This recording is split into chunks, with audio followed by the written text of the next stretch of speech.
아멘. 오늘 제목이 좀 어렵습니다. 저는 영어를 잘 못해가지고 좀 어렵지만 이제 한번 읽어볼까요? 시작. 잘하시네요. 저는 발음하기도 참 어려운 단어인데요. 오늘 자체가 원래도 not yet이라고 하는 이 단어에서 한 번은 예전에 한번 말씀을 드린 것 같긴 한데 이 단어가 우리 신학의 용어에서 아주 중요한 용어입니다.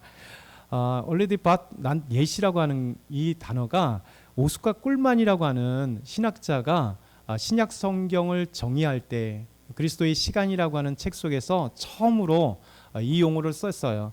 그 이후에 많은 신학자들이 다 이 용어를 성경을 딱 요약하고 압축하고 그 내용을 설명할 때 already not yet이라고 하는 이미 아직이라고 하는 이 단어로 우리가 설명을 하게 됩니다. 이 얘기는 무슨 얘기냐면 이미 우리가 구원받았으나 아직 완성되지 않았다는 거예요. 이미 우리가 이루었으나 아직 완성되지 않았다. 그러니까 이미와 아직이라는 말이 우리 삶에 또 우리 믿음이 얼마나 중요한지 모르겠습니다. 우리 이 already not yet이라고 하는 것은 단순하게 성경뿐만 아니라 이제 오늘은 이제 표를 통해서 그림을 통해서 계속 오늘 말씀을 전하겠는데 이 already not yet이라고 하는 것이 사실은 우리 삶에도 우리 인생에도 마찬가지예요. 사람들은 모두가 이미 이룬 것 같이 느껴지죠. 그래서 어느 직장에 내가 들어가게 되고 어느 직급에 올라가게 되고 또 대학에 들어가게 되고 또 인생의 어떤 사업을 시작하게 되고 무엇인가 하게 되면 사람들은 착각하는 게 뭐냐면 그것이 영원할 것 같이 느껴져요.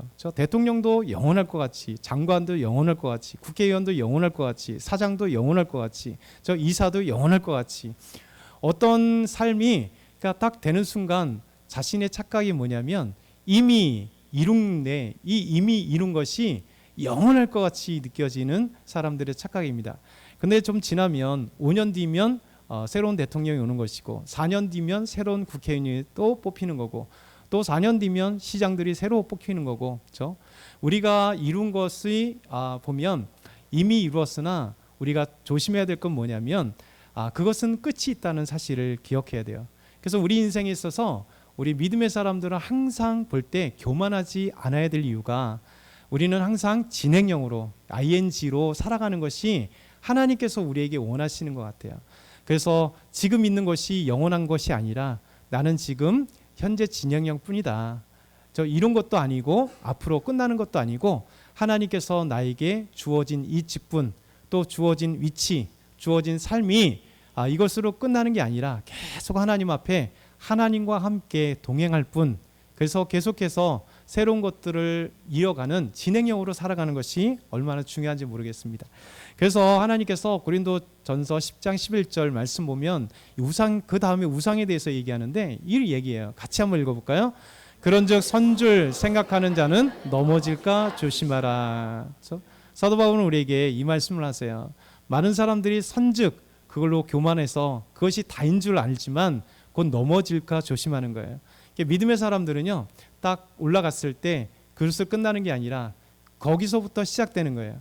하나님이 나에게 주신 이 직분에서 나에게 주신 권력에서 나에게 주신 학교에서 나에게 주신 직장에서 나에게 주신 어떤 돈이 이것으로 끝나는 게 아니라 이것을 통해서 하나님이 어떤 것을 하실까 기대하는 거예요.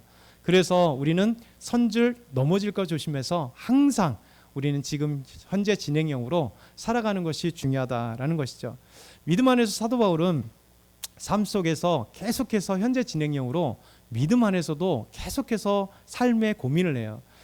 내가 원하는 바 선은 행하지 아니하고 도리어 원하지 아니하는 바 악을 행하노도다. 사도 바울의 고백이 우리의 고백이잖아요. 믿음의 사람들의 고백입니다. 많은 사람들이 예수 믿고 끝난 줄 아는데 여러분 이미 예수 믿고 구원받았으나 그것으로 끝나는 것이 아니라 아직 완성되지 않았어요. 그렇죠? 아직 이루어지지 않았어요. 그래서 사도 바울은 믿음 생활에 이미 구원받았으나 아직 완성되지 않은 이 중간에 삶에 있어서 고백하는 게 뭐냐면 우리가 주님을 믿었을 때 우리 삶의 죄성이 우리를 끊임없이 유혹하고 넘어뜨리고 또 다른 길로 향하게 만드는 거예요. 그러니까 사도 바울의 진짜 고백이 여기 있는 것 같습니다. 저 아름다운 고백이 있잖아요. 또 우리의 삶의 고백이에요. 만일 내가 원하지 아니하는 그것을 하면 이를 행하는 자는 내가 아니요 내 속에 거하는 죄니라. 그러므로 내가 한 법을 깨달았느니 곧 선을 행하기 원하는 나에게 악이 함께 있는 것이로라. 내 속 사람으로 하나님의 법을 즐거워하되 내 지체 속에 있는 다른 한 법이 내 마음의 법과 막 싸우는 거예요. 내 마음에 하나님의 법은, 믿음은 하나님을 닮아가기를 원하고 하나님의 말씀에 순종하기를 원하는데 내 안에 또 속 사람이 이 죄가요 끊임없이 하나님께 불순종하게 하고 또 세상을 향하여 달려가게 하고 옛 습관을 향해서 또 달려가게 만들고 또 옛 습관 벗어났다가 다시 또 돌아가는 이 왔다 갔다 하는 삶이 사도 바울에게도 있었던 거죠.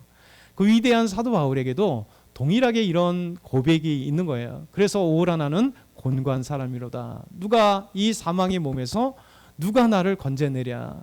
이것이 우리의 고백이기도 하고 사도 바울의 고백이기도 하고 이미와 아직 사이에 우리는 끼어 있어서 그 속에서 우리가 긴장하는 관계 속에 있는, 좀 이따가 이제 그림을 통해서 자세하게 한번 설명해 보겠습니다. 그럼에도 불구하고 우리에게 걱정할 이유가 없는 것은 우리 주님께서 우리에게 승리의 구원의 은총을 주셨다는 거예요. 우리 한번 같이 읽어보겠습니다. 시작. 그러므로 이제 그리스도 예수 안에 있는 자에게는 결코 정죄함이 없나니 이는 그리스도 예수 안에 있는 생명의 성령의 법이 죄와 사망의 법에서 너를 해방하였습니다. 아멘. 여러분, 사도 바울이 내 마음에는 하나님의 법을 따르길 원하나 내 속에 있는 죄가 사망의 법을, 이 사단의 법을, 이 세상의 죄악을 향해 달려가고 있는데, 여러분, 저와 여러분도 이 고민하잖아요. 그런데 이 고민으로 끝나면 우리는 방황하는 사람이고 왔다 갔다 하는 사람이에요. 근데 사도 바울은 딱 로마서 7장에 이 고백을 한 뒤에 8장이 뭐라냐면, 그럼에도 불구하고 그리스도 예수 안에 있는 자에게는 결코 정죄함이 없다. 그리스도 예수 안에 있는 자에게는 생명의 성령의 법이 우리를 사망의 법에서 해결했다. 죄에서 우리를 구원하셨고 사탄의 지배 아래서 우리를 해방했다는 거예요. 이제는 하나님의 자녀가 되었고 구원받은 자녀가 되었다는 거예요. 우리는 비록 계속 끊임없이 완성되기까지는 고민하는 거지만 걱정할 이유는 없는 것은 우리 하나님께서 우리를 구원하시고 하나님께서 우리와 함께 하신다는 이 사실을 우리가 기억해야 된다라고 말씀합니다. 서두에서 이렇게 말씀을 드리면서 우리가 인간이란 어떤 것이냐, 우리 모든 삶의 이 부분을 간단하게 이렇게 생각해 봤어요. 인간이란 뭐냐? 이 밑에는 영원한 시간이에요. 시간은 우리가 태어나기 전에도 시간이 있었고 우리가 죽고 난 이후에도 시간은 계속 흘러갈 거예요. 시간이라는 것은 하나님이 영원하신 분이기 때문에 비록 이 땅에 이 우주 만물을 지으셨지만 이 세상이 있어서 시간이 있지만 그것도 없어진 그 영원한 전부터 영원까지 시간은 영원한 겁니다. 그 영원한 시점에서 어느 순간 저와 여러분이 태어난 거예요. 태어났잖아요. 그 영원한 시간에 어느 순간에 태어났어요. 저는 1971년에서 태어났고 여러분은 69년에 태어나신 분도 있고 73년에 태어나신 분도 있고 72년에 태어나신 분도 있고요. 우리 청년들 한참 뒤에 태어나신 분도 있고요. 그러니까 영원한 시간 속에 인간은 어느 순간 태어나요. 태어나면서 삶의 시간이 우리에게 주어진 거예요. 근데 이 시간이 영원하냐? 그렇진 않아요. 사람은 모두 다 이 땅에 태어나는데 그 다음에 죽음을 향해 달려가고 있는 거예요. 그리고 죽을 때 우리에게 주어진 시간은 영원 시간 속에 태어나면서 우리에게 주어진 시간은 종점, 마치는 시간이 있다는 거예요. 그래서 이 시간을 우리 성경에서는요 직선적 시간이라고 얘기합니다. 성경 자체 표현이 아니라 신학적 표현이에요. 우리는 한 번 주어진 인생, 한 번 주어진 시간은 다시 되돌릴 수 없어요. 그래서 불교나 힌두교에서는 윤회한다고 얘기하죠. 또 다음 생이 있고 또 다시 태어나고 또 다시 태어난다 얘기하지만 여러분 그것은 바랄 뿐, 사람은 다시 태어나지 않고 다시 다음 생이 없는 거예요. 하나님은 우리에게 한 번의 시간, 이 땅에 태어난 시간을 주었을 때 우리는 죽음을 향해 달려가고 그 죽음까지의 시간만이 우리에게 주어진 거예요. 그래서 이 시간이 얼마나 소중한지 모릅니다. 왜냐하면 우리가 잘 아는 말이 있죠. 오늘 하루가 하루살이들이 그렇게 열망했던 바래왔던 그 시간이라는 거예요. 그러니까 하루살이가 하루 살지는 않지만 하루살이들은 하루살이의 대표이잖아요. 그렇죠? 짧은 시간의 대표. 하루살이들은 하루에 살고 마감하는 거예요. 내일이 없어요. 근데 그들에게 있어서는 내일이 얼마나 소망하겠어요. 우리 모든 사람들이 그러잖아요. 여러분 젊을 때 그리고 우리가 건강할 때는 내일이 아무 생각도 없어요. 왜? 내일은 당연히 눈 뜨면 일어날 거라 생각하지만 우리에게 암이 걸리거나 아니면 여러 가지 질병이 생기거나 또 우리 삶 속에 여러 가지 좌절과 실망이 있을 때요. 여러분 좌절해서 눈물 흘리는 사람이 시간이 얼마나 괴로운 시간이겠어요. 근데 생각해 보면 그것은 우리의 마음뿐. 진짜 하나님께서 원하시는 건 뭐냐면 우리에게 주어진 시간은 제한된 시간이에요. 그래서 이 제한된 시간은 하나님께서 영원한 속에서 태어나는 순간 죽을 때까지 우리 짧은 시간, 어떤 사람이 30년, 어떤 사람 10년, 어떤 사람 120년, 어떤 사람 100년 다 다르겠지만 그 시간은 나에게 주어진 소중한 시간인 거예요. 그래서 하나님은 이 소중한 시간들을 어떻게 만들어가느냐. 현재 진행형으로 계속해서 살아가는데 그래서 하나님과 함께 저 하나님을 신뢰하며 하나님이 이끄시는 대로 우리 하나님과 함께하는 시간이 소중한 거예요. 그래서 시간을 소중히 여기는 사람들이 저 하나님 앞에 바로 설 수 있습니다. 그리고 내 인생을 의미 있게 살아갈 수 있다는 거예요. 그래서 우리 인생은 이렇게 단회적인 시간들입니다. 그런데 이 모든 인간이 탄생부터 죽음까지 제한된 시간, 영원한 삶 속에 제한된 시간이 있지만 그 중에도 두 가지, 두 종류의 삶이 있어요. 하나는 탄생해서 바로 우리 그리스도인들 하나님 앞에 구원받아서 또 동일한 인생을 살아가지만 하나님과 살아가는 믿음의 생활이 있는 삶. 그 이외에는 죽음 이후에는 끝나는 것이 아니라 새로운 시간으로 말미암아 영원한 삶이 있는데 그때는 천국에 하나님과 함께하는 아름다운 삶이 있고 또 이 세상에 태어나나 저 직선적인 삶을 죽을 때까지 있으나 하나님을 모르고 또 죽음으로 끝나지만 이후에도 동일하게 영원한 삶이 있고 지옥의 삶이 있다라는 것입니다. 이것이 하나님께서 우리에게 말씀하시는 두 가지 종류의 삶이에요. 하나님을 믿는 사람과 하나님 믿지 않는 삶이 있다는 거예요. 모두 제한된 시간을 이 땅에 살아가지만 그러나 우리가 어떻게 살아가느냐, 하나님과 함께 살아가느냐, 하나님 없이 살아가느냐, 그리고 죽음 이후에는 달라진 삶이 되는 거죠. 자, 우리 그리스도인은요 새로운 모습을 갖게 돼요. 여러분 우리 태어난 때가 언제인지 모르지만 그때 구원이라고 하는 것은 우리가 경주라고 생각하면 돼요. 100m로 생각하면요 이 구원이라고 하는 것은 출발점입니다. 출발점 전에 동그라미 하나가 있잖아요. 여러분 출발점 전에 출발선에 발을 들여놓지 않으면 구원받은 게 아닙니다. 구원받는다는 건 뭐냐면 예수 그리스도를 나의 주님으로 예수님 믿는 순간 우리 하나님의 자녀가 되는 순간인 거죠. 구원이 시작되는 거예요.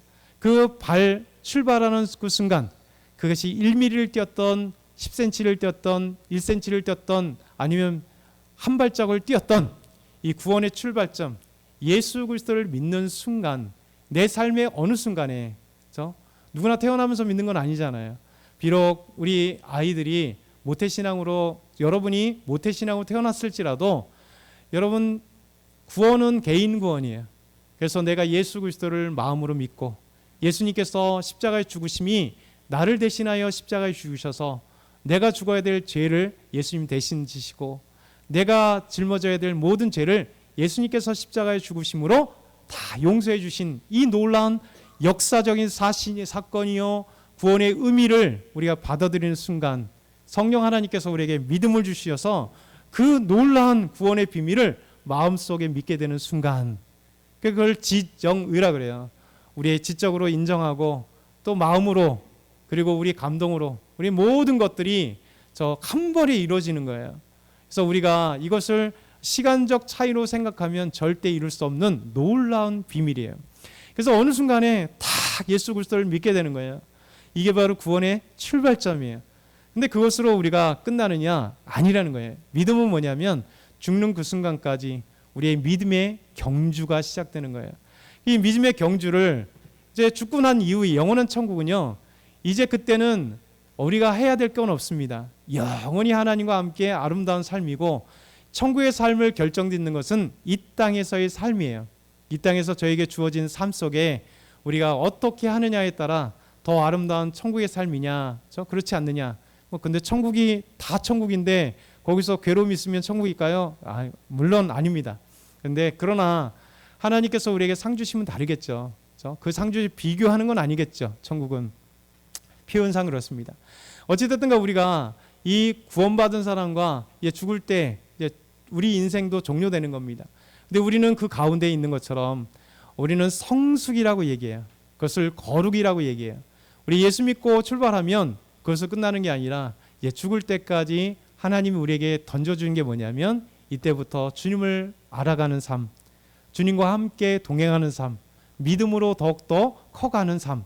그래서 어떤 사람은요, 이 경주에서, 구원의 경주에서 출발점은 시작했는데 한 발짝을 뛰었는데 한 발짝으로 10년 되고 20년이 되고 30년이 되고 죽기까지 교회만 1년에 한 번 다니거나 몇 번 다니거나 주일날 매주 와도 한 발 뛴 사람이 있습니다. 성숙이 없고 그냥 구원 받긴 받은 것 같은데 그것으로 멈추는 사람이 있습니다. 하나님이 제일 기뻐하지 않는 사람이겠죠. 근데 우리 믿음의 사람들은 이제 성숙을 향해 달려가는 거예요. 여러분 각자 옆에 계신 분들이 보면 옆에 계신 분 한번 보실래요? 몇 미터나 달려갔을까요? 100m 달리기에. 저 99m 달려가신 것 같아요. 99m. 인사해 볼까요? 옆에 계신 분 손잡고 몇 미터 달려가셨습니까? 자, 우리 몇 미터 달려갔을까? 우리 현수 형제는 몇 미터 달려갔을까? 우리 지민 형제는 몇 미터 달려갔을까? 사람마다 달라요. 우리는 측정 불가겠죠. 하나님은 아시죠. 근데 중요한 건 우리는 달려가는 거. 우리 하나님을 향해서 내 인생 마지막 죽음까지 달려갈 때 하나님이 우리에게 원하시는 것은 믿음으로 달려가는 것. 얼마나 달려가는지 우리는 알 수 없지만 하나님만이 아시는 믿음의 경주를 우리는 하는 거예요. 이것이 하나님께서 우리에게 허락하신 믿음의 삶의 시간들입니다. 그러면 already not yet이라고 하는 이 부분이 우리 믿음 생활에 얼마나 중요하냐, 그리고 왜 이것을 믿음의 표현으로 할 수 있느냐. 그리스도의 삶은요, 구원, 여기서 시작되는 거예요. 그렇죠? 구원부터 우리의 믿음의 삶은 시작되는 거예요. 이미 우리는 구원받았다는 거예요. 구원의 삶이 시작됐다는 거예요. 하나님과 함께하는 삶이 시작됐다는 거예요. 그런데 죽음까지가 낫넷이에요. 아직 우리는 죽지 않았어요. 아직 그 삶의 경주를 해나가는 거예요. 이미 구원을 받았으나 아직 죽음까지는 우리가 죽은 게 아니기 때문에 믿음의 경주를 향해 달려가는 not yet이라고 하는 거예요. 아직 이루어지지 않은 거예요. 완성되지 않은 거예요. 그리고 더 나아가서는 우리 하나님께서 예수 그리스도 이 땅에 2000년 전에 보내셨어요. 그렇죠? 하나님의 아들이신 예수님께서 성육신하여서 이 땅에 오신 것. 그러나 예수님께서 그것을 끝나는 게 아니라 구원을 이루셨고 구원의 시작점이나 그래서 끝나는 게 아니라 주님이 약속하셨어요. 다시 이 땅에 다시 오시리라. 이걸 재림이라고 그래요. 파루시아라고 하는 헬라어로 파루시아. 재림이라고 하는 이 땅. 왜 재림이 중요하냐면 재림 때 완성, 구원의 완성이시고 이 세상의 모든 것이 끝이 오는 거예요. 종말이 오는 거예요. 그렇기 때문에 세상적으로도 종말이 되고 역사도 종말이 되고 믿음으로도 끝나는 거예요. 그래서 이미 구원은 시작됐고 2000년 전에 예수님이 이 땅에 오셔서 구원은 시작됐고 저와 여러분이 예수 믿는 그 순간 구원은 이미 시작되어서 이미 구원받았으나 우리의 구원의 경주가 있는데 그 경주가 이제 우리가 죽을 때 완성되기 때문에 not yet, 아직 아니에요. 그리고 예수님께서 이 땅에 오실 때 완성되기 때문에 그때까지 not yet이에요. 그래서 오스카 꿀만이 이 신학적 표현을 가지고 already not yet이라고 하는 이 엄청난 이 단어를 우리에게 던져준 거예요. 그래서 모든 신학자들이 신약 성경을 이야기할 때 already not yet이라고 하는 표현들로 사용하고 있는 겁니다. 믿음도 마찬가지로 already not yet, 우리가 already 이미 시작되었어요. but 그러나 not yet이에요. 아직 완성되지 않았어요. 아직 이루지 않은 거예요. 그래서 우리 주님께서 우리에게 있어서 성숙해지고 거룩하시는 삶에 있어서 우리는 지금 믿음의 경주를 하고 있고 달려가고 있고, 이미 구원은 시작되었으나 아직 구원이 완성되지 않는 이 삶을 우리가 살아가고 있다, 이 사실을 우리에게 보여주고 있는 것입니다. 그러면 이 성숙의 과정 속에 긴장관계가 있는 거예요. 긴장관계. 여러분, 긴장관계가 처음에 이야기했던 것처럼 우리의 긴장관계가 뭡니까? 우리가 구원받았으면 다 된 것 같아요. 죄의 사슬을 끊고 사단의 지배에서 놓여서 우리는 해방되었고 하나님을 아버지라 부르고 예수님을 나의 주님이라 고백하고 우리 성령께서 나와 함께 하시고 우리 하나님이 아버지신데 무엇이 문제야? 이러면 얼마나 좋겠어요. 여러분, 그럴까요? 아니잖아요. 예배 드릴 때는 행복하게 기쁘게 예배를 드리는데 다 집에 가는 순간 걱정과 근심이 따라오잖아요. 우리 삶에 학교를 가고 직장을 가고 사업체를 가고 삶에 가면 또 도전이 돼요. 내 인생을 어떻게 살아가야 될까? 오늘 우리 직장을 어떻게 다닐까?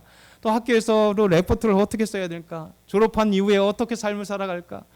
오늘도 올해 또 돈을 좀 잘 벌 수 있을까? 수많은 걱정과 근심이 우리 안에 찾아올 때 그 걱정과 근심 안에 찾아오는 게 누구냐면 사탄이 찾아오는 거예요. 그래서 하나님을 신뢰하기보다는 하나님을 신뢰하는 그것이 아니라 불순종으로, 신뢰하지 않는 것으로 걱정과 근심할 때 하나님 계시던가요? 없어요. 우리가 원망할 때 하나님 계시던가요? 없어요. 끊임없이 하나님 없는 삶의 세계로 돌아가게 만드는 거예요. 그 순간 정신 차려보니까 내가 왜 이러지? 나 하나님 믿는데, 하나님 나와 함께 하시는데, 나 예배 드리는 사람인데, 나 믿음의 사람인데, 구원받은 사람인데 내가 왜 이러나 하는 이 긴장관계가 우리가 죽는까지, 완전히 이룰 때까지 그 긴장관계가 우리 삶 속에 이루어지는 거예요. 그래서 우리의 삶은 이미 구원받은 삶이 시작되었으나 아직 이루어지지 않았기 때문에 우리는 그 관계 속에 끊임없이 긴장관계 속에서 요동치는 것처럼 하나님을 신뢰했다가 든든해졌다가 다시 사단은 이쪽으로 향하게 해서 흔들리게 만들고, 이 삶이 왔다가 마치 파도처럼 출렁이게 만드는 것이 우리 삶의 모습이게 되는 겁니다. 여러분, 그래서 우리가 이 땅에는요, 이 땅에 믿음 생활할 때 이걸 성화라고 그래요. 성화. 거룩게 되어가는 거예요. 그래서 한번 읽어볼까요? 영어? 거죠. sanctification이라고 하는 이 하나님께서 우리를 거룩하다 인정해 주시는 거예요. 우리가 완전히 거룩한 게 아니라 하나님이 너를 의롭다 해주는 거예요. 그러니까 하나님이 인정해 주는 걸, 이걸 성화라고 하는 거예요. 우리 거룩한 사람으로 되어가는 사람이지 완전히 거룩한 사람이 아니고 완전히 의로운 사람이 아니에요. 하나님은 죄에 있는데 우리를 의롭다 인정해 주고 너는 거룩하다 인정해 주고 너희가 하나님 앞에 성숙하다라 얘기해요. 여러분, 성숙이라고 하는 것은요, 퍼펙트가 아닙니다. 성숙이라고 하는 건, 여러분, 성숙이라고 하는 건 뭐냐면 익었다는 거예요. 우리 사과를 이렇게 보면 얘가 사과가 뭐라고 얘기합니까? 잘 익었다. 그렇죠? 성숙했다라는 거예요. 이런 성숙한 것이 끝이 있을까요? 없어요. 어떤 사람은 조금 익었을 때 잘 익었다 얘기할 수 있는 사람이 있고요. 사과가 탐스럽게 빨갛게 홍 같은 거 익었을 때 잘 익었다고 얘기하는 거예요. 믿음의 사람들은요, 퍼펙트가 없어요. 완전히 없습니다. 우리 하나님의 사람들은요, 다 성숙해 가는 거예요. 우리가 하나님 앞에 완전한 사람 하나도 없으나 하나님이 보실 때 믿음으로 성장해 나가는, 믿음으로 달려가는 사람을 향해서 너희는 성숙했다라고 얘기하는 거예요. 너희는 거룩해지어 가고 있다는 거예요. 그런데도 불구하고 우리는 아직도 연약하고 넘어지고 오늘도 이만큼 하나님 달려갔는데도 불구하고 너는 예수님 때문에 의인된 거야. 너는 예수님 때문에 거룩한 사람이야. 내가 거룩하니 너희도 거룩해. 너희는 할 수 있어. 라고 하나님이 우리에게 말씀하시는 거예요. 그리고 죽음 이후에는 이걸 갖다가 글로리피케이션이라고 그래요. 영화예요, 영화. 이 땅에는 성화밖에 없습니다. 거룩해져 가는 것밖에 없어요. 근데 이제 죽고 난 이후에는 더 이상 거룩해져 갈 필요가 없는 거예요. 완전하게 하나님의 영광 가운데 있는 우리가 영화로운 삶을 살아가는, 이것을 갖다 천국의 삶, 영화로운 삶이라고 그래요. 그래서 영화라고 구별하는 거예요. 신학적 용어로 이것을 영화, 더 이상 성숙해질 필요가 없는 완전하게 그 아름다운 천국에서는 있고, 이 땅 가운데서 우리가 천국이고 하나님의 나라이지만 우리는 연약하여서 끊임없이 하나님을 닮아가고 하나님을 따라가고 싶으나 죄가 있어서 우리를 넘어뜨릴 때 싸워가는 과정 속에서 우리가 성숙해져가고 거룩해져가고 믿음 생활에 나가는 것, 이것을 우리가 이미 구원받았으나 아직 완성되지 않은 죽을 때까지의 삶을 우리가 이미와 아직의 그 긴장관계 속에 우리가 살아간다, 이렇게 얘기를 하는 겁니다. 여러분, 이 긴장관계는 다르게 얘기하면 이겁니다. 여러분, 창세기 3장 15절에 뭐라고 얘기하냐면, 뱀이 하와를 유혹하여, 사탄이 하와를 유혹하여서 하나님이 먹지 말라 했던 선악을 알게 하는 지식의 열매를 먹었잖아요. 일명 선악과.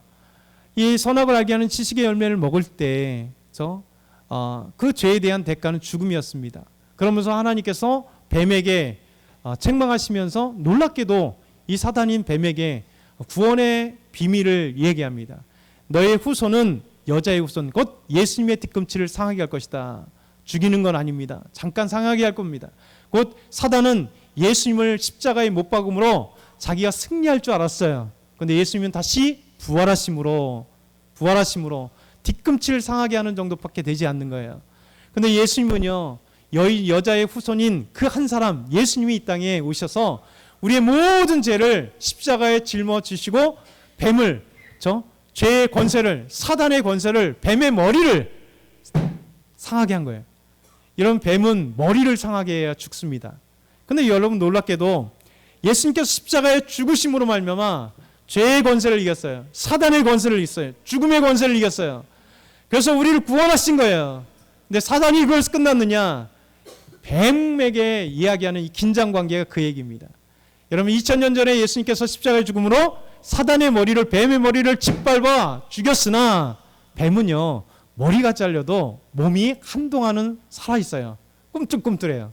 여러분, 혹시 머리 잘린 뱀 보셨나요? 꿈틀꿈틀. 꿈틀이가 되는 게 신경이 살아있기 때문에 그래요. 이게 바로 이 표현인 겁니다.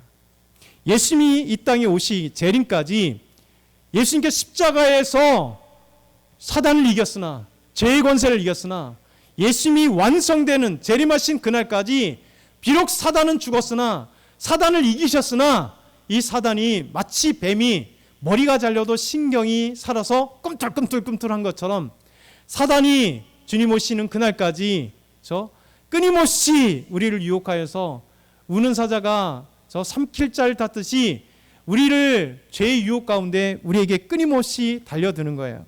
그래서 여러분, 죄가 우리 속에 아직도 있습니다. 이 죄가 끊임없이 꿈틀꿈틀해서 이미와 아직 사이에서 끊임없이 성숙돼 가고 거룩해지고 하나님을 닮아가고 하나님과 함께하는 아름다운 신앙생활 속에서 죄가 아직도 우리 안에 죄 용서에 받았지만, 여러분, 죄 용서 받았다고 죄가 없어지냐? 그런 게 아니에요. 속량이라고 하는 것은 덮었다는 의미예요. 여러분, 이게 죄가 있는데 예수님께서 십자가의 피로 덮어진 거예요. 그래서 하나님 보실 때 예수님의 십자가의 죽으심의 피, 그 의로움이 죄인인 우리를 덮어주었기 때문에 우리의 죄성이 용서받았고 안 보이는 것뿐이에요. 그래서 하나님 보실 때 여러분, 이 죄가 보이나요? 이것으로 인하여 예수님의 피로 말미암아, 예수님 십자가로 말미암아 우리를 의롭다 하시는 거예요. 우리가 죄는 용서받았어요. 아담의 죄는 용서받았어요. 원죄는 용서받았어요. 그리고 예수 믿기 전에 그 모든 죄는 용서받았어요. 그럼에도 불구하고 아직도 죄성이 있어서 죽을 때까지 우리 안에 죄성이 살아 움직여서 또 죄를 짓게 만들고 죄를 짓게 만들어요. 그 죄성이요, 다시 옛 본성을 향하여 달려가게 만드는 겁니다. 여러분, 이 죄 본성들이 끊임없이 우리에게 달려가게 만들어요. 이미와 아직 사이에서 우리가 끊임없이 방황하면서, 하나님의 속사람, 구원받은 사람으로는 하나님을 향하여 달려가고 하나님을 향하여 보게 만들고 믿음으로 향해 달려가는데, 우리의 옛사람, 죄의 속성은요, 옛 본성을 향하여, 죄를 향하여 달려가는 거예요. 여러분, 대표적인 게 우상입니다.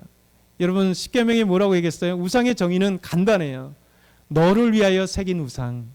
우상은 다른 게 아니고요, 어떤 보여진 신의 형상이 우상이 아니에요.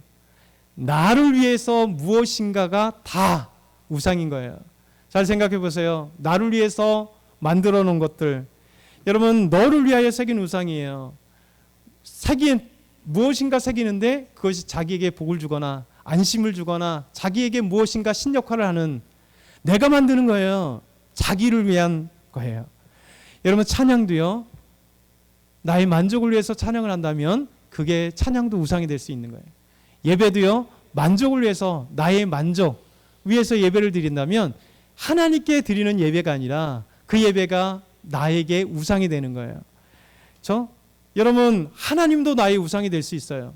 하나님의 존재 목적이 우리를 지으신 분이요, 거룩하신 분이요, 나의 하나님으로 내가 그 앞에 순종의 대상이 아니라 그 하나님이 나를 치료하시는 분으로 만들어버리고 나를 잘되게 하시는 분으로 만들고 나를 형통케 해줘야 될 그 존재로 만들어버린다면 하나님이 우상으로 만들어버리는 거예요. 누구를 통해서요?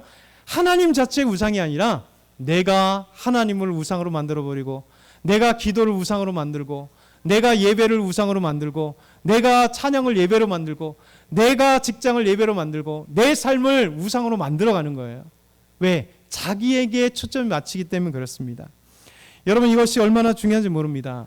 여러분 이 시대도 우상이 만연한 시대예요. 여러분 보여지는 우상보다 보이지 않는 우상이 더 무서운 거예요. 보여지는 건 차라리 절에 안 가면 돼요. 어떤 신형상 있으면 아예 저거 우상이야, 저건 그냥 일반 다른 종교야, 그냥 생각하잖아요. 보여지지 않는 우상들은요 우리를 넘어뜨리기 너무 쉬워요. 사단은요 광명의 천사로 우리에게 위장하여서 멋진 것으로 우리에게 다가옵니다. 여러분 이 시대를 보세요. 여러분 이 시대가 이해하지 않으면 안 믿으려고 하잖아요. 여러분 많은 사람들이 하나님을 믿지 않습니다. 여러분 하나님에 대해서는 얘기합니다. 교회에 대해서는 얘기합니다. 기독교에 대해서는 얘기합니다. 대해서 얘기하는 거지 그 자체를 믿지 않습니다. 여러분 대해서 얘기하는 게 얼마나 무서운지 몰라요. 신앙에 대해서 내가 체험하지 않는 하나님의 그 놀라운 은혜의 신앙이 아니라 그냥 객관적인 대해서만 얘기하는 거예요. 이것이 바로 얼마나 무서운 건지 모르겠습니다. 그래서 사단은요 여러분 교회에 대해서 얘기하는데 교회를 체험하지 않고 교회의 진면목을 보지 못하게 만들어요. 그러면 어떻게 얘기합니까? 이 시대의 우상은 뭐냐면 내가 중심이 되는 게, 자기 자신이 중심이 되는 게 우상이에요. 그래서 많은 사람들이 교회를 못 믿겠다 얘기합니다. 많은 사람이 기독교에 대해서 싫어합니다. 많은 사람이 성경을 못 믿다. 많은 사람들이 하나님에 대해서 못 믿겠다. 그럼 누구예요? 그냥 결론적으로 얘기하면 내가 못 믿는 거예요. 결론적으로 얘기하면 내가 이해가 되지 않는 거예요. 결론적으로 얘기하면 내가 판단하고 있는 교회, 내가 판단하고 있는 하나님, 내가 생각하고 있는 하나님, 내가 생각하고 있는 예수님, 결론적으로는 어떤 객관적 사실도 아니고 성경도 아니고 내가 알량한 요만한 지식 갖고 알만한 생각 갖고 여러분 만들어가는 거예요. 그런데 이 시대의 가장 무서운 우상이 뭐냐면 보여지는 우상이 아니라 보여지지 않는 우상이 더 무서운 거예요.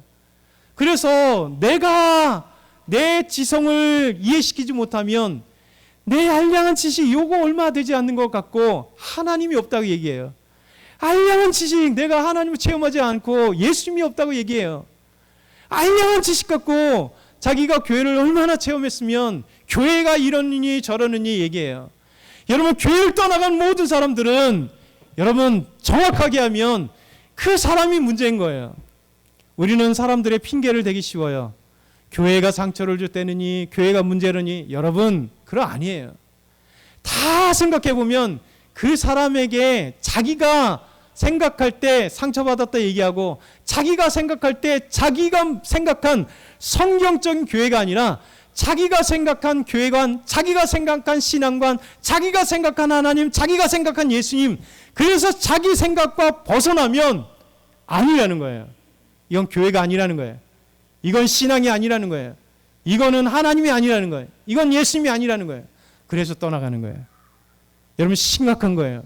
이 세는 그래서 우상이 멀리에 있지 않어요. 저와 여러분에게 우상이 있어요. 그래서 이 시대가 우상인 거예요. 여러분 우리는 이 시대의 우상이요, 이성이 우상이 될 수 있습니다.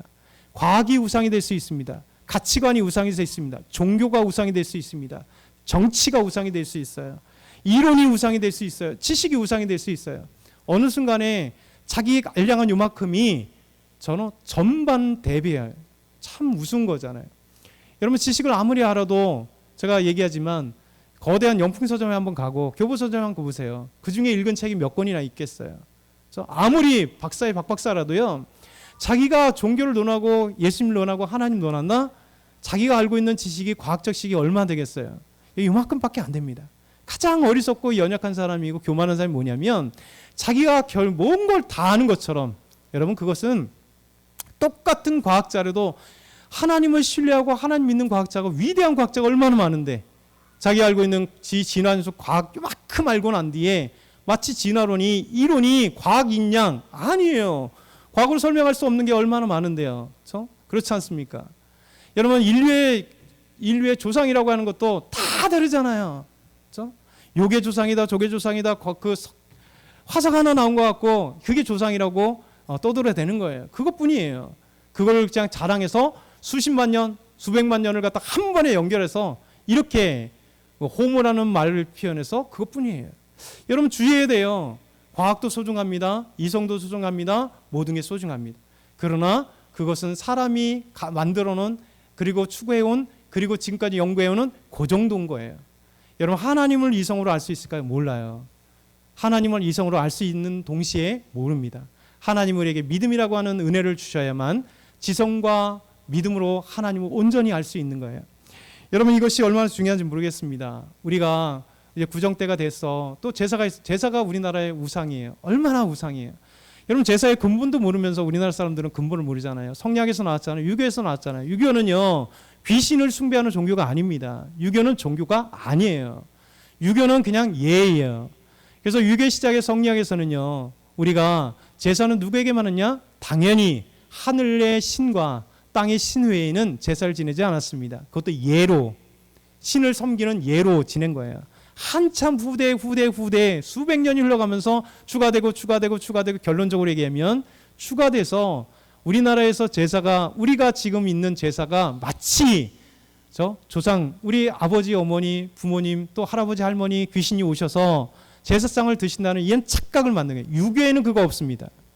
우리나라 만들어낸 거예요. 우리나라에서 여러분 거기에서 샤머니즘이 들어가고 미신이 들어가고 일반 이 샤머니즘 같은 것들이 유교와 혼합돼서 조선 초기에도 없었습니다. 조선 초기에는 누구에게만 제를 드렸어요? 왕에게만 종묘 제례밖에 없었습니다. 그것도 귀신에게 드리는 게 아니라 사직을 위해서 조상들의 은덕을 기리는 예에 불과한 거예요. 중기를 지나면서 조선 후기에 다 망가지면서 온갖 잡종들이 만들어진 거예요. 여러분 역사를 생각해 보세요. 인터넷만 한번 쳐보시면 제사의 기료원들이 나오게 돼요. 여러분 이것이 어느 순간에 우리가 예라는 것을 통해서 만들어지고 짬뽕되고 후에 만들어진 그것이 마치 종교인 양 마치 1년에 한 번 우리 부모님 우리 할머니 할아버지를 예를 다해서 모시는 것이 효를 다하는 것처럼 성경은 그렇게 얘기하지 않습니다. 성경은요 살아있을 때 우리 부모님을 매일같이 살아있을 때 우리 부모님들을 정말 마음을 다해서 섬기고 존경하고 존중해라 말씀하세요. 이것이 우리 하나님이 우리에게 만들어주신 거예요. 그래서 우리는 이미와 아직 사이에 오늘 말씀이 좀 길었습니다. 우리 이미와 아직 사이에서 우리가 혼동하는 존재지만 여러분 흔들리지 않아야 될 건 뭐냐면 구원받은 사람은 우리 하나님이 우리가 이제 성령 얘기하다 갑자기 요게 다음 주에 한번 요 과정 속에 그러면 우리를 지키시는 분이 누군가 어떻게 우리가 살아갈 것인가 보고 다시 사도행전 2장을 또 돌아오겠습니다. 우리 하나님께서 이 말씀을 우리에게 주셨습니다. 우리 기도드리게요. 사랑의 하나님 아버지 감사합니다. 우리 구원받았으나 아직 완성되지 않았습니다. 이미 아직 사이에 우리는 끼어 있습니다. 그러나 진행형으로 우리 하나님을 온전히 섬기며 찬양하며 나아갈 수 있는 저희들 모두가 되게 하여 주옵소서. 예수 그리스도의 이름으로 기도드리옵나이다. 아멘. 우리